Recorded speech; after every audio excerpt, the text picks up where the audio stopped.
Akala ng Iran, hawak na nila ang lahat ng braha sa Strait of Hormuz.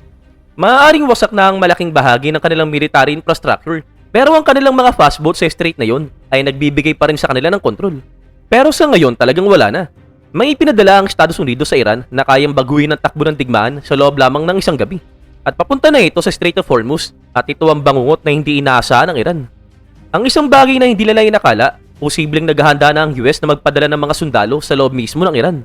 Noong March 14, iniulat ng iba't ibang media kabilang na ang BBC na nagpapadala ang US na mas maraming warship patungo sa Iran. Hindi na ito bago dahil kapag dadagdagan ng mga naval forces, kadalasan ay nauuwi ito sa mas maraming pagkatake sa teritoryo ng Iran, tulad ng nakita natin sa mga nakaraang linggo sa deployment ng mga aircraft carrier ng Amerika. Pero talagang iba ang bagay na ito. Ang mga barkong papunta sa Iran ay pinangungunahan ng USS Tripoli, isang amphibious assault ship na may kasamang elite US Marine Expeditionary Unit na papunta sa Middle East. Ang ganitong uri ng mga barko at unit ay malinaw na sinyalis na posibleng naghahanda na ang US na magpadala ng mga sundalo sa lupa at ipapaliwanag natin mamaya kung bakit posibleng mangyari yon o hindi.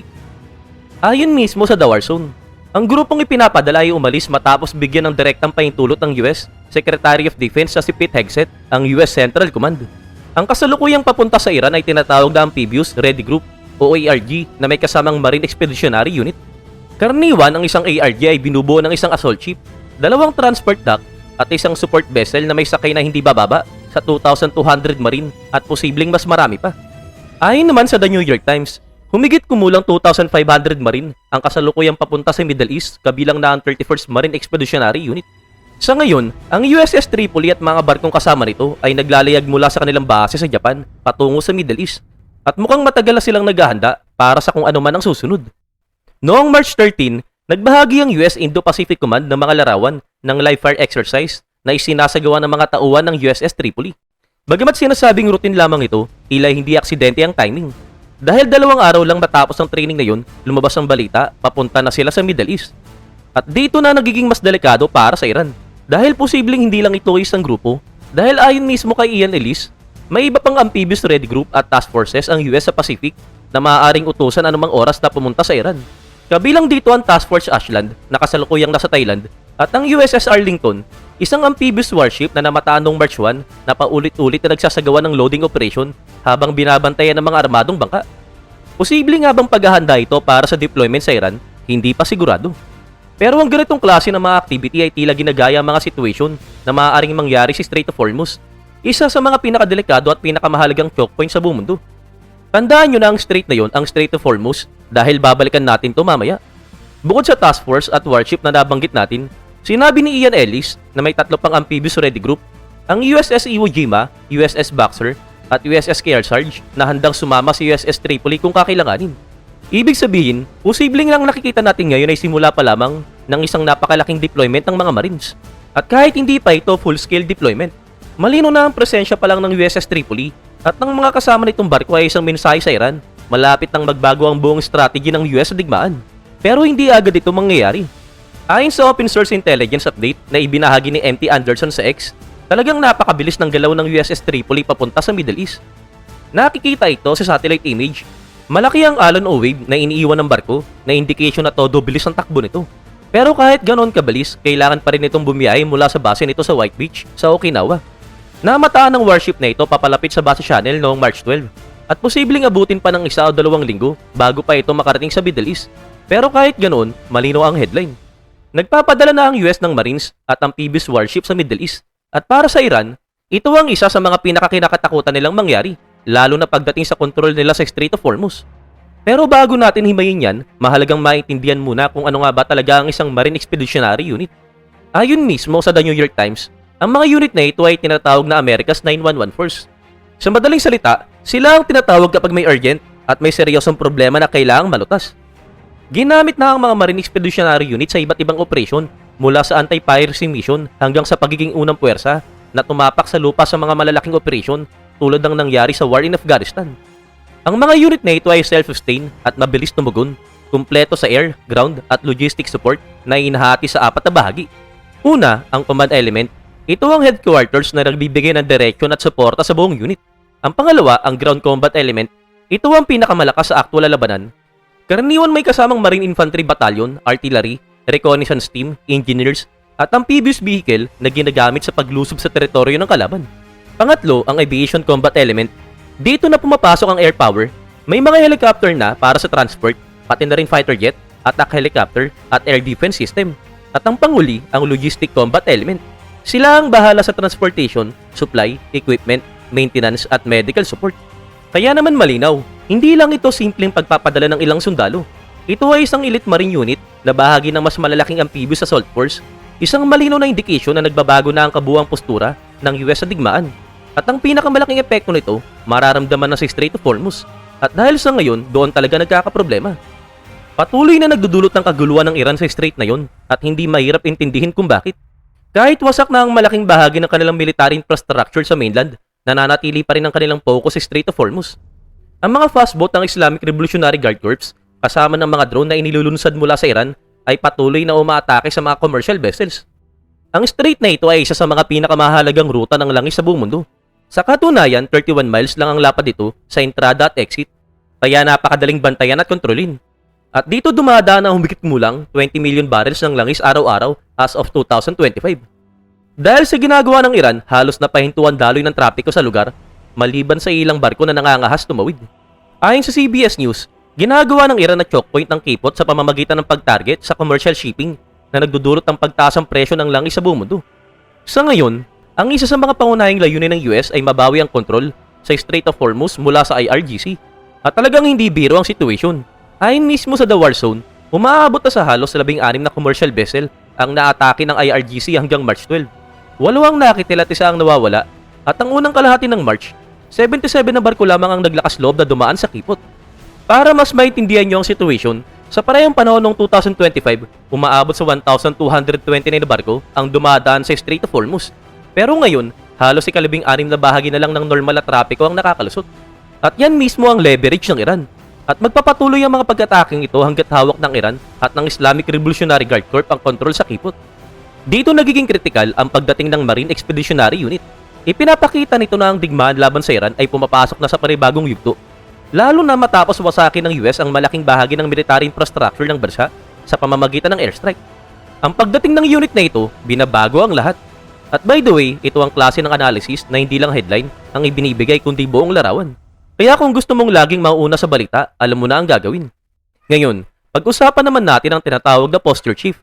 Ang pagdating ng USS Tripoli kasama ang humigit kumulang 2,500 marine ay nagbibigay sa mga military commander sa reyon ng maraming opsyon. Kabilang dito ang pag-rescue o evacuation ng mga pasero mula sa mga nasirang commercial ship. At kung magdesisyon ng US na magpadala ng tropa sa lupa, mga limitadong operation laban sa mga pantalan at base na kung saan gagaling ang fast attack boat ng Iran. Ang isa pang mahalagang detalye, ang 31st Marine Expeditionary Unit na kasalukuyang papunta sa Middle East ay bahagi ng Indo-Pacific Forces ng Amerika. At ang ibig sabihin, nagre-reallocate ang US ng kanilang mahalagang asset, even pansamantala lamang. Malinaw ang mensahe, handa silang pahinain ng kanilang presensya sa Indo-Pacific para palakasin ang puwersa laban sa Iran. At sa madaling salita, hindi iurong ang US, sa halip, mas dinadagdagan pa nila ang kanilang lakas sa Middle East. Ang deployment na ito ay dumating 2 linggo matapos ilunsad ang Operation Epic Fury. Ayon mismo sa Gulf News, posibleng magbigay ito sa Pentagon ng kakayaang magsagawa ng mga raids sa mga isla ng Persian Gulf, mga lugar na ginagamit ng IRGC para sa kanilang strategy sa Strait of Hormuz. Posibleng target ng 31st Marine Expeditionary Unit ang missile battery, drone launch site, at ang natitirang kakayahan ng Iran sa paglalagay ng sea mines. Lalo na't ayon sa US Central Command, 16 na sa mga mine-laying vessel ng Iran ang nawasak na. Tulad ng sinabi namin, ang pagdating ng Marine Expeditionary Unit ay nagbibigay ng maraming option para sa US. At ayon mismo kay Pete Hegseth, may plano na kahit hindi pa nila ito inilalantad. Sa isang press conference noong March 13, sinabi niya na ang tanging dahilan kung bakit nahaharangan ng pagdaan sa Strait of Hormuz ay dahil sa pag-atake ng Iran sa mga barko at kung titigil yon, bukas na ang ruta. Simpleng pakinggan pero may malalim na ibig sabihin. Ayon sa The War Zone, sinabi rin ni Hegseth na hindi papayag ang US na manatiling contested ang Strait of Hormuz. Ibig sabihin may plano ang Amerika, ang tanong lang ano yun? At ang isa sa mga posibleng sagot ay boots on the ground. Habang tumataas ang possibility nito, may isa pang anggulo na dapat tignan. Maaaring sapat na ang versatility ng Marine Expeditionary Unit para sa plano ng US. Halimbawa, pwede nitong suporta ng air operation ng Amerika laban sa Iran at ayon mismo sa TWS, kaya nitong mag-deploy ng karagdagang aircraft kabilang na ang F-35 Lightning II.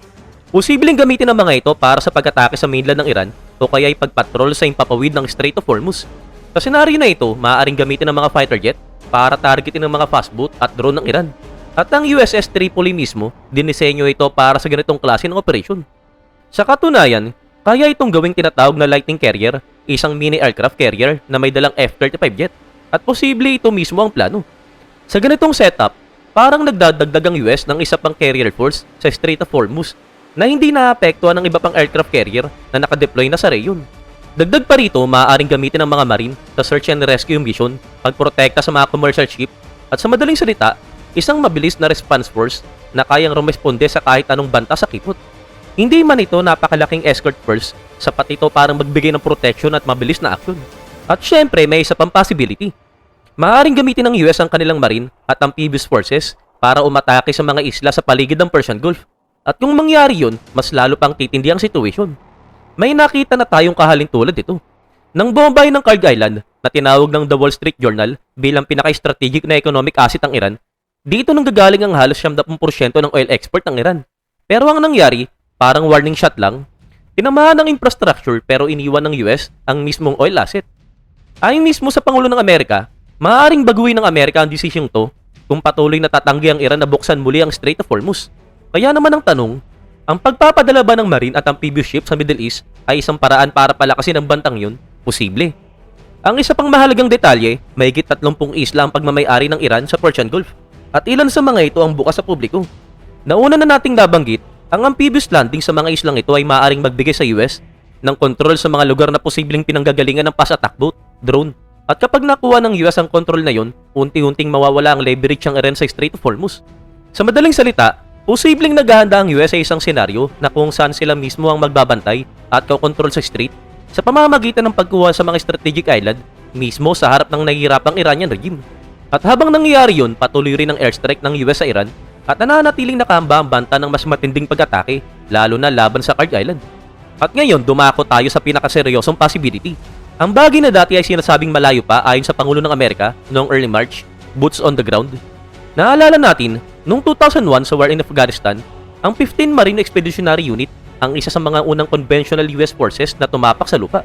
Hindi ito maliit na detalye dahil ipinapakita ng kasaysayan na ang ganitong mga unit ay kadalasang nagsisilbing spearhead, unang hakbang bago ang mas malawak na ground invasion. Ngayon, may kaparehong unit na papunta sa Iran at hindi ito pwedeng baliwalain. Ayon mismo sa Bloomberg, pinag-iisipan pa rin ng Pangulo ng Amerika ang possibility ng pagpapadala ng tropa sa lupa. At dahil kapag ginawa niya ito, direktang ilalagay sa pangarib ang mga sundalong Amerikano at maaaring magdulot ito ng matinding reaksyon mula sa kanyang mga taga-suporta sa loob ng US. Pero kahit ganun, talagang tumataas ang possibility. At kung mangyari yun, may malino na target ang US. Ang una, ang Kharg Island at iba pang strategic island dahil sa kahalagahan ng mga ito sa oil export at military operation ng Iran. Ikalawa, ayon pa rin sa Bloomberg, maaaring targetin ng US ang malaking inventaryo ng enriched uranium ng Iran, isang napakasensitibo at critical asset. Sa puntong ito, malino na ang situation na hindi lang simpleng tension. Ito ay unti-unting lumalapit sa isang mas malawak at mas mapangarib na yugto ng digmaan. At ang susunod na galaw ng US, maaaring magdesisyon kung ito nga ba ay mananatiling kontroladong conflict o tuluyang mauwi sa full-scale escalation. At hindi lamang US ang kumikilos. Nagsasagawa rin ng Israel ang pag-atake sa ilalim ng Operation Midnight Hammer noong June. May ebidensya rin na ang US ay gumamit ng B-2 Spirit para maglungsad ng massive ordnance penetrator laban sa mga underground facility ng Iran sa ilalim ng Operation Epic Fury. Pero kahit gaano kalakas ang airstrike, mayroong limitation ng mga bagay na ito. Dahil para tuluyang makontrol at pigilan ng paggamit ng mga underground facility na ito, lalo na para maiwasan ang tinatawag na dirty bomb scenario, kailangan ng presensya sa lupa, kailangan ng sundalo, pero may isa pang possibility, at ayon mismo sa Bloomberg, maaaring makipagtulungan ng US sa Central Command Intelligence Agency at Mossad para magpadala ng maliit na team sa loob ng Iran. At ang layunin, makipag-ugnayan sa political opposition at bumuo ng isang tunay na resistance movement laban sa kasalukuyang regimen. Mukhang kakaiba pakinggan pero kung iisipin, ito mismo ang paraan kung paano nakikita ng US ang posibleng regime change sa Iran. Matapos ang unang wave ng pag-atake noong February 28, sinabi pa mismo ng Pangulo ng Amerika sa mga citizen ng Iran, kapag tapos na kami, kayo na ang mag-take over ng inyong government. Bagamat medyo matras siya sa payag na yon kalaunan, dahil hindi biro para sa ordinary citizen na lumaban habang may member ng Islamic Revolutionary Guard Corps ang nagpapaputok laban sa mga nagpaprotesta. Nananatiling malinaw ang direction. Gusto ng US ng Iran na may bagong pamahalaan at handa silang sumuporta sa isang anti-regime change movement. Ngayon ang tanong, ito ba ang magiging papel ng 31st Marine Expeditionary Unit? Posible pero sobrang risky. Kailangan ng CIA at Mossad ng solid connection sa loob ng Iran. Kailangan din nilang siguruhin na ang mga taong ito ay kayang bumuo ng isang organisadong puwersa na susuporta ng US. Kung mangyari yon, maaaring gawin ng US ang mga sumusunod. Kontrolin ng mga strategic location tulad ng Card Island, magbigay ng training at armas sa resistance movement, at suporta ng pagpapabagsak ng kasalukuyang remen mula sa loob. At tandaan, malaki na ang pinsala sa military power ng Iran dahil sa mga naunang pag-atake. Kung magdadagdagan pa ito ng organization, pondo at armas, ang resistance movement ay maaaring nasa pinakamalakas itong posisyon mula pa noong Iranian Revolution.